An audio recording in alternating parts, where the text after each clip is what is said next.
ನನ್ನ ಎಲ್ಲ ಮಾಧ್ಯಮ ಮಿತ್ರರಿಗೂ ಹಾಗೂ ಮಲ್ಲಿಗೆ ಮಿತ್ರರಿಗೂ ನಮಸ್ಕಾರ. ಹಾಗೂ ಕಂಟಿನ್ಯೂ ಆಗಿ ಯಾರೆಲ್ಲ ನನಗೆ ಸಪೋರ್ಟ್ ಮಾಡ್ಕೊಂಡು ಬಂದಿದ್ದೀರಾ ಎಲ್ಲರಿಗೂ ಧನ್ಯವಾದ ತಿಳಿಸ್ತೇನೆ. ಹಾಗೂ ಇನ್ನೂ ಯಾರು ಸಬ್ಸ್ಕ್ರೈಬ್ ಮಾಡಲಿಲ್ಲ ಸಬ್ಸ್ಕ್ರೈಬ್ ಮಾಡಿ ಸಪೋರ್ಟ್ ಮಾಡಿ ಅಂತ ಕೇಳ್ಕೊಳ್ತೇನೆ. ಹಾಗೂ ಇವತ್ತಿನ ನನ್ನ ವಿಡಿಯೋದಲ್ಲಿ ಮಲ್ಲಿಗೆ ಗಿಡ ಚಂದವಾಗಿ ಚಿಗುರು ಬರಬೇಕು, ಒಳ್ಳೆ ನಮಗೆ ಲಾಭ ಸಿಗಬೇಕು ಅಂದರೆ ಏನು ಮಾಡಬೇಕಂತ ನಾನು ನಿಮಗೆ ತೋರಿಸ್ತಿದ್ದೇನೆ. ನಾನು ವಿಡಿಯೋ ಮಾಡುವಾಗಲೇ ನಾನು ಏನು ಮಾಡ್ತಿದ್ದೇನೆ ಅಂತ ನಿಮಗೆ ಗೊತ್ತು, ಪಿಂಚಿಂಗ್ ಮಾಡ್ತಾ ಇದ್ದೇನೆ. ಯಾಕಂತ ಹೇಳಿದರೆ ಕೆಲವು ಮಲ್ಲಿಗೆ ಗಿಡ ಕೂಡಲೇ ಚಿಗುರು ಬರ್ತದೆ, ಚೆಂಡೆಗಳಿದ್ರೂ ಬರ್ತದೆ, ನನ್ನದರಲ್ಲಿ ಸಹ ಬಂದಿದೆ. ಆದರೆ ನನಗದೊಂದು ಅಭ್ಯಾಸ ಆಗಿಬಿಟ್ಟಿದೆ ಪಿಂಚಿಂಗ್ ಮಾಡೋದು. ಹೂ ಬಂದ ಗೆಲ್ಲುಗಳನ್ನು ತಲೆಯನ್ನು ಮುರಿತಾ ಇರ್ತೇನೆ. ಯಾವಾಗಲೂ ಸುಮ್ಮನೆ ಓಡಾಡ್ತಾ ಇರ್ತೀನಿ ಅಥವಾ ಫೋನಲ್ಲಿ ಮಾತಾಡ್ತಾ ಇರ್ತೀನಿ ಅಥವಾ ಟೈಮ್ ಪಾಸ್ ಮಾಡ್ತಾ ಏನೋ ಒಂದು ಆ ಕಡೆ ಈ ಕಡೆ ವಾಕ್ ಮಾಡ್ತಾ ಇರ್ತೀನಿ. ಆವಾಗ ನಾನು ಮುರಿತಾನೆ ಇರ್ತೇನೆ. ಹಾಗೂ ವಿಡಿಯೋ ಮಾಡುವಾಗ ಕೂಡ ನೀವು ಅಬ್ಸರ್ವ್ ಮಾಡಿದ್ದೀರಿ.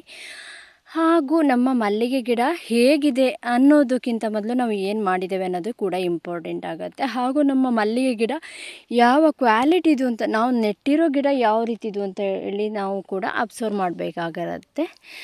ಹಾಗೂ ನಮ್ಮ ಮಣ್ಣಿನಲ್ಲಿ ಸಹ ಅಷ್ಟೊಂದು ಒಳ್ಳೆ ಮಣ್ಣಲ್ಲದಿದ್ದರೂ ಕೂಡ ಒಳ್ಳೆ ಬೆಳವಣಿಗೆ ಬರದೇ ಇರಲಿಕ್ಕೆ ಕಾರಣಕ್ಕೆ ಸಾಧ್ಯವಾಗಿರುತ್ತೆ.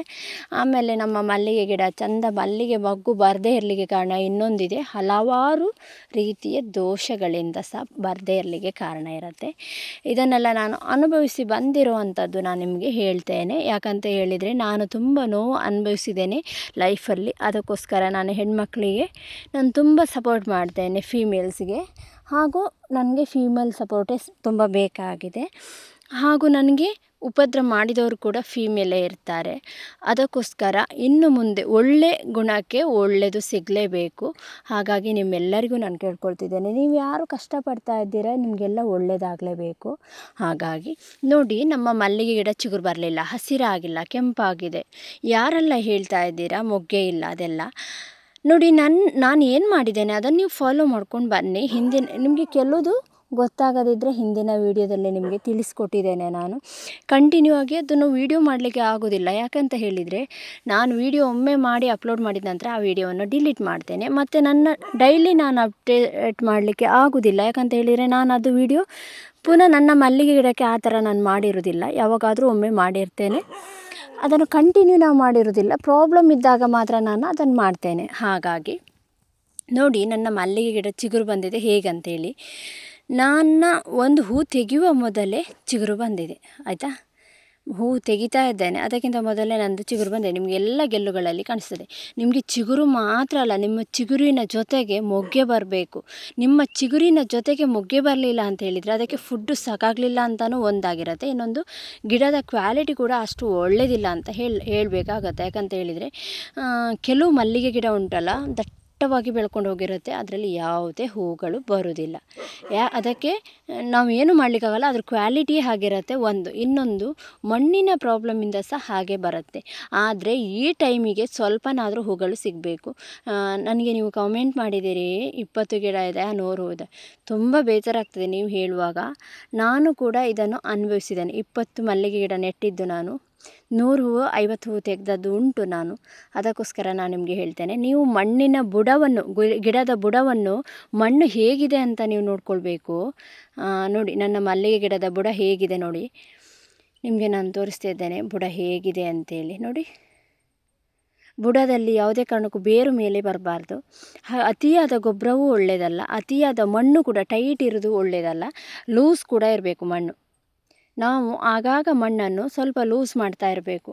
ನಾವು ಹಿಂಡಿ ಫರ್ಟಿಲೈಸರ್ ಹಾಕ್ತೇವೆ ಅಥವಾ ಬೇರೆ ಏನೋ ಹಾಕ್ತೇವೆ, ಏನೂ ಹಾಕಿಲ್ಲ, ಕೊಟ್ಟಿಗೆ ಹಟ್ಟಿ ಗೊಬ್ಬರ ಮಾತ್ರ ನಾವು 6 ತಿಂಗಳಿಗೊಮ್ಮೆ ಹಾಕ್ತೇವೆ, ವರ್ಷಕ್ಕೊಮ್ಮೆ ಹಾಕ್ತೇವೆ ಅನ್ನುವರು ಕೂಡ ಇದನ್ನು ನೀವು ಲೂಸ್ ಮಾಡ್ತಾ ಇರಬೇಕು ಮಣ್ಣನ್ನು. ಮತ್ತು ನಾವು ಮಣ್ಣಿಗೆ, ಗಿಡದ ಬುಡಕ್ಕೆ ನೀರು ಹಾಕುವಾಗ ಉಂಟಲ್ಲ, ಒಮ್ಮೆಲೆ ನಾವು ಅಥವಾ ಕೊಡ್ಪಾನದಲ್ಲಿ ಪೈಪಲ್ಲಿ ಒಮ್ಮೆಲೆ ಒಂದೇ ಕಡೆ ಬಿಟ್ಟರೆ ಉಂಟಲ್ಲ, ಅದು ಬೇಡ ಅಂದರೆ ಒಂದು ಸೈಡ್ ಹೊಂಡಾಗಿ ಒಂದೇ ಸೈಡು ನೀರು ಹೋಗುತ್ತೆ. ನೀವು ಅಬ್ಸರ್ವ್ ಮಾಡಿ, ಆ ಬುಡದ ಗೆಲ್ಲುಗಳು ಎಲ್ಲೆಲ್ಲ ಬಂದಿದೆ ಅಲ್ಲೆಲ್ಲ ನಾವು ಒಂದು ರೋಲ್ ಥರ ಮಾಡಿ, ಒಂದು ಸರ್ಕಲ್ ಮಾಡಿ ನೀರು ಹಾಕಬೇಕು. ಯಾಕಂತ ಹೇಳಿದರೆ ಸುತ್ತಲೂ ನೀರು ಬೇಕು. ಎಲ್ಲೆಲ್ಲ ಗೆಲ್ಲುಗಳುಂಟು ಅಲ್ಲೆಲ್ಲ ನೀರು ಹೋಗಬೇಕು, ಆ ಥರ ನೀರು ಹಾಕಬೇಕು. ಬಟ್ ನನಗೆ ನೀರು ಹಾಕ್ತಾ ವೀಡಿಯೋ ಮಾಡಲಿಕ್ಕೆ ತುಂಬ ಕಷ್ಟ ಆಗ್ತದೆ, ಸಪೋರ್ಟಿಗೆ ಯಾರೂ ಇಲ್ಲ.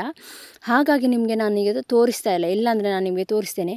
ನಾವು ಪಾಟಲ್ಲಿ ನೆಟ್ಟ ಗಿಡಗಳು ಕೂಡ ಅದು ರೌಂಡಾಗಿಯೇ ನಾನು ನೀರು ಹಾಕಬೇಕು. ಇಲ್ಲಾಂದರೆ ಒಮ್ಮೆಲೆ ಹೀಗೆ ನೀರು ಹಾಕಿದರೆ ಒಂದು ಕಡೆ ಹೊಂಡ ಬೀಳದೆ ಅಲ್ಲಿ ಜಲ್ ಅಂತ ನೀರು ಕೆಳಗೆ ಡೈರೆಕ್ಟ್ ಹೋಗಿಬಿಡುತ್ತೆ. ಸೈಡ್ ಇರೋ ಬೇರುಗಳಿಗೆ ಸಿಗುವುದಿಲ್ಲ, ಎಲ್ಲ ಮಣ್ಣುಗಳಿಗೆ ಸಿಗುವುದಿಲ್ಲ.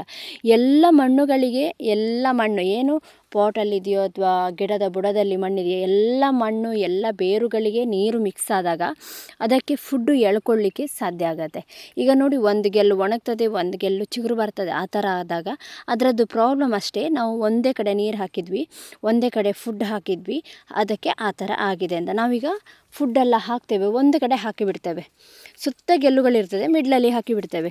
ನೋಡಿ, ಆ ಥರ ಅಲ್ಲ. ನಾವು ಹಿಂಡಿದು ಫರ್ಟಿಲೈಸರ್ ಕೊಡುವಾಗ ರೌಂಡ್ ಮಾಡಿ ಎಲ್ಲ ಕಡೆ ಹಾಕಬೇಕು. ಈ ಟೈಮಿಗೆ ನೀವು ಮಣ್ಣಿನ ಒಳಪದರದಲ್ಲೇ ನೀವು ಹಿಂಡಿ ನೀರು ಹಾಕಬೇಕಂತ ಇಲ್ಲ. ಮೇಲಿಂದ ನೆನೆಸಿಟ್ಟು 3-4 ದಿನದಲ್ಲಿ ಮೇಲಿಂದ ನೀವು ಹಿಂಡಿದು ಫರ್ಟಿಲೈಸರ್ ಕೊಡ್ಬೋದು. ಅಷ್ಟು ಕೀಟಗಳ ಪ್ರಾಬ್ಲಮ್ ಇಲ್ಲ.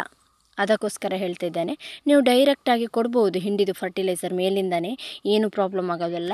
ಅಂದರೆ ಮಳೆ ಮೋಡ ಇರುತ್ತೆ, ಆಮೇಲೆ ಕೋಲ್ಡ್ ತುಂಬ ಇದೆ, ಆಮೇಲೆ ಮಳೆಗಾಲದಲ್ಲಿ ಮಳೆ ಬರುತ್ತೆ. ಆ ಟೈಮಲ್ಲಿ ಮಳೆಗಾಲದಲ್ಲಿ ಯಾವುದೇ ಫರ್ಟಿಲೈಸರ್ ಎಲ್ಲ ಕೊಡಲಿಕ್ಕೆ ಹೋಗಬೇಡಿ, ಗೊಬ್ಬರ ಹಾಕ್ಲಿಕ್ಕೆ ಹೋಗಬೇಡಿ. ಆದರೆ ವಿಂಟರ್ ಮತ್ತು ಸಮ್ಮರಲ್ಲಿ ಮಳೆದು ಮೋಡ ಬರುತ್ತೆ, ಆ ಟೈಮಿಗೆ ಕೀಟಗಳು ಜಾಸ್ತಿ ಬರುತ್ತೆ. ಇನ್ನೊಂದು ವಿಂಟರಲ್ಲಿ ಫುಲ್ಲು ಸೀಸನಲ್ಲಿ ನಿಮಗೆ ಕೀಟಗಳ ಪ್ರಾಬ್ಲಮ್ ಇರುತ್ತೆ. ಅದಕ್ಕೋಸ್ಕರ ನಮಗೆ ಹೂವು ತುಂಬ ಕಡಿಮೆ ಬರುತ್ತೆ, ಚಿಗುರು ಬರಲಿಕ್ಕೂ ಸ್ವಲ್ಪ ಪ್ರಾಬ್ಲಮ್ ಇರುತ್ತೆ. ಹಾಗಾಗಿ ನೀವು ಇದನ್ನು ನಾನು ಏನು ಮಾಡ್ಕೊಂಡು ಬಂದಿದ್ದೇನೆ ಅದನ್ನೇ ಕಂಟಿನ್ಯೂ ಆಗಿ ಫಾಲೋ ಮಾಡಿ, ಖಂಡಿತ ನಿಮಗೆ ಹೂ ಸಿಗ್ತದೆ. ಸಿಗಲಿಲ್ಲ ಅಂತ ಹೇಳಿದರೆ ಇಲ್ಲ, ನಿಮಗೆ ಅಲ್ಲ ನನಗೆ ಕೂಡ ಬೇಸರಾಗುತ್ತೆ. ನೋಡಿ, ನನ್ನ ಗಿಡದಲ್ಲಿ ಇದು ಮ್ಯಾಂಗ್ಳೂರ್ ಮಲ್ಲಿಗೆ ಆಯಿತಾ, ದೊಡ್ಡ ಎಲೆ ಮಲ್ಲಿಗೆ ಇದು. ನೀವು ಹೇಳಿದರೆ ದೊಡ್ಡ ಎಲೆ ಹೂವು ಕಡಿಮೆ ಬರುತ್ತೆ, ಇಲ್ಲ ಬರುತ್ತೆ, ಆದರೆ ಮ್ಯಾಕ್ಸಿಮಮ್ ಬರುತ್ತೆ, ತುಂಬ ಬರೋದಿಲ್ಲ. ಆದರೆ ನನ್ನ ಚಿಗುರು ನೋಡಿ ಹೇಗೆ ಬಂದಿದೆ ಅಂತ. ಮ್ಯಾಂಗ್ಳೂರ್ ಮಲ್ಲಿಗೆ ಇದು ಚಿಗುರು ಬಂದಿದೆ. ಇದಕ್ಕೆ ರೋಗ ತುಂಬ ಕಡಿಮೆ ಇದೆ ಆಯಿತಾ. ಮ್ಯಾಂಗ್ಳೂರ್ ಮಲ್ಲಿಗೆ ತುಂಬ ಕಡಿಮೆ ರೋಗ ಬರೋದು. ಶಂಕರಪುರ ಮಲ್ಲಿಗೆಗಾದರೆ ಸ್ವಲ್ಪ ಜಾಸ್ತಿ ಮಲ್ಲಿಗೆ ಇದು ರೋಗ ಬರುತ್ತೆ.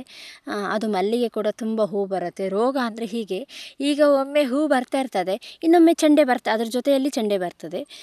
ಹೂ ಬಂದಾಗ ಏನು ಕೀಟ ಬರುತ್ತೆ, ಅದು ಸಡನ್ಲಿ ಕಂಟ್ರೋಲ್ ಆಗಲಿಲ್ಲ ಅಂತ ಹೇಳಿದರೆ ಅದು ಉಳಿದಿರೋ ಚೆಂಡೆಗಳಿಗೂ ಆ ಕೀಟ ಅಂಟ್ಕೊಂಡು ಬಿಡುತ್ತೆ.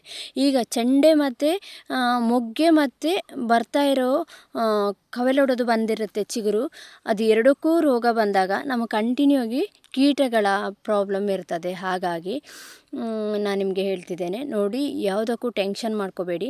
ನೀವು ನನಗೆ ನಂಬರ್ ಕೊಡಿ ಅಂತ ಹೇಳಿದ್ರಿ, ನನಗೆ ಆ ಥರ ನಂಬರ್ ಕೊಡಲಿಕ್ಕೆ ಆಗೋದಿಲ್ಲ. ಯಾಕಂತ ಹೇಳಿದರೆ ನಿಮ್ಮ ಥರ ನಾನೊಂದು ಲೇಡಿ, ನನಗೆ ನಾಳೆ ಯಾವ ಥರ ಪ್ರಾಬ್ಲಮನ್ನು ಎದುರಿಸ್ಬೇಕು ಅಂತ ಹೇಳಿ ನನಗೆ ಗೊತ್ತಿಲ್ಲ. ನಿಮಗೆ ಗೊತ್ತುಂಟು ಹೊರಗಡೆ ಎಲ್ಲ ಎಷ್ಟು ಪ್ರಾಬ್ಲಮ್ ಇದೆ ಅಂಥೇಳಿ. ಪ್ರಾಬ್ಲಮ್ ಆಗುತ್ತೆ ಡೈಲಿ. ಈಗ ತುಂಬ ಹೆಣ್ಮಕ್ಳಿಗೆಲ್ಲ ತುಂಬ ಪ್ರಾಬ್ಲಮ್ ಆಗ್ತಾಯಿದೆ, ನೀವು ನೋಡಿದ್ದೀರಾ. ನೀವು ಕೂಡ ಹಾಗೆ ಸೋಷಿಯಲ್ ಮೀಡಿಯಾದಲ್ಲಿ ಹಾಗೆಲ್ಲ ಹಾಕ್ಲಿಕ್ಕೆ ಹೋಗಬೇಡಿ ನಂಬರು. ಬಟ್ ನಾನು ಕೂಡ ಹಾಕೋದಿಲ್ಲ. ನನಗೆ ಸಾಧ್ಯ ಆದರೆ ನಾನು ಉಡುಪಿಗೆ ಕೆಲವೊಮ್ಮೆ ಹೋಗ್ತೇನೆ, ಮೂಡಬೆಳ್ಳೆಗೆ ಹೋಗ್ತೇನೆ. ಹಾಗೆ ನೀವು ಆ ಟೈಮಲ್ಲಿ ಎಲ್ಲರೂ ಬಂದರೆ ನನಗೆ ಕಮೆಂಟ್ ಹಾಕಿಡಿ. ಬಟ್ ನಾನು ನಿಮ್ಮನ್ನು ಮೀಟ್ ಮಾಡಲಿಕ್ಕೆ ಸಾಧ್ಯ ಆಗುತ್ತಾ ಅಂತ ನಾನು ನೋಡ್ಕೊಳ್ತೇನೆ. ಮೂಡಬೆಳ್ಳೆಗೆ ನೀವು ಬಂದು ನನಗೆ ಮೂಡಬೆಳ್ಳೆಗೆಲ್ಲಾದರೂ ಬಂದಿದ್ದರೆ ನೀವು ನನಗೆ ಮೀಟ್ ಮಾಡಬೇಕಂತ ಹೇಳಿದರೆ ನಾನು ಸ್ವಲ್ಪ ಮೀಟ್ ಮಾಡಲಿಕ್ಕೆ ಟ್ರೈ ಮಾಡ್ತೇನೆ. ಯಾಕಂದರೆ ನನಗೆ 15 ಮಿನಿಟ್ ನನಗೆ ಅಲ್ಲಿಗೆ ಬರಲಿಕ್ಕಾಗ್ತದೆ. ನಾನು ಪಟ್ಟ ಹೊಟ್ಕೊಂಡು ಬರ್ಬೋದು, ನಾನು ಮೀಟ್ ಮಾಡ್ಬೋದು ನಿಮ್ಮನ್ನು. ಬಟ್ ನೀವು ಬಂದು ನನಗೆ ಮೆಸೇಜ್ ಹಾಕಬಾರ್ದು, ಕಮೆಂಟ್ ಹಾಕಬಾರ್ದು. ಯಾಕಂತ ಹೇಳಿದರೆ ನಾನು ಹೊರಟು ಬರಬೇಕಲ್ಲ, ನಾನು ಯಾವಾಗಲೂ ಮೊಬೈಲ್ ಹಿಡ್ಕೊಂಡಿರೋದಿಲ್ಲ, ಕೆಲಸ ಮಾಡ್ತಾ ಬಿಸಿ ಇರ್ತೇನೆ. ಹಾಗಾಗಿ ಎಲ್ಲಾದರೂ ಸಿಗ್ತೇನೆ, ನಂಬರ್ ಬೇಕಿದ್ದರೆ ಕೊಡ್ತೇನೆ. ಸೋಷಿಯಲ್ ಮೀಡಿಯಾದಲ್ಲಿ ನಂಬರ್ ಹಾಕೋದಿಲ್ಲ, ದಯವಿಟ್ಟು ಕ್ಷಮಿಸಿ. ತಪ್ಪಾಗಿ ಎಣಿಸ್ಕೋಬೇಡಿ, ಕೊಡಲಿಲ್ಲ ಅಂಥೇಳಿ. ಸಪೋರ್ಟ್ ಮಾಡ್ತೀನಿ ಅಂತ ಹೇಳ್ಕೊಂಡು ಕೊಡಲಿಲ್ಲ ಅಂತ ಅಂದ್ಕೋಬೇಡಿ, ನನ್ನ ಪ್ರಾಬ್ಲಮ್ಮು. ಹಾಗೆ ಇನ್ನೊಬ್ಬರು ಕೂಡ ಕಮೆಂಟ್ ಮಾಡಿದರು, ಹಾಗೆಯೇ ಅವರಿಗೂ ಕೂಡ ಸಾರಿ ಹೇಳ್ತೇನೆ. ಹಾಗಾಗಿ ನೋಡಿ, ನನ್ನ ಮಲ್ಲಿಗೆ ಗಿಡಕ್ಕೆ ನಾನು ಏನು ಮಾಡಿದ್ದೇನೆ ಅದನ್ನೇ ನೀವು ಕಂಟಿನ್ಯೂ ಆಗಿ ಮಾಡಿ ಅಂತ ಹೇಳ್ತೇನೆ. ಮತ್ತು ಸುಫಲವನ್ನು ಎಷ್ಟು ಹಾಕಬೇಕಂತ ಕೇಳಿದ್ರಿ, 1 ಟೇಬಲ್ ಸ್ಪೂನ್ ಹಾಕಿ ಒಂದು ಗಿಡಕ್ಕೆ ಅಂತ ಹೇಳ್ತೇನೆ. ನೀರು ಕೂಡ ಚೆನ್ನಾಗಿ ಕೊಡಿ, ಬುಡದ ಹತ್ತಿರ ಹಾಕಬೇಡಿ ಅಂತ ಕೇಳ್ಕೊಳ್ತೇನೆ. ಹಾಗೂ ಮುಂದಿನ ವಿಷಯಗಳಿಗಾಗಿ ಇನ್ನೊಂದು ವಿಡಿಯೋದಲ್ಲಿ ನಾನು ನಿಮ್ಮನ್ನು ಭೇಟಿ ಮಾಡ್ತೇನೆ.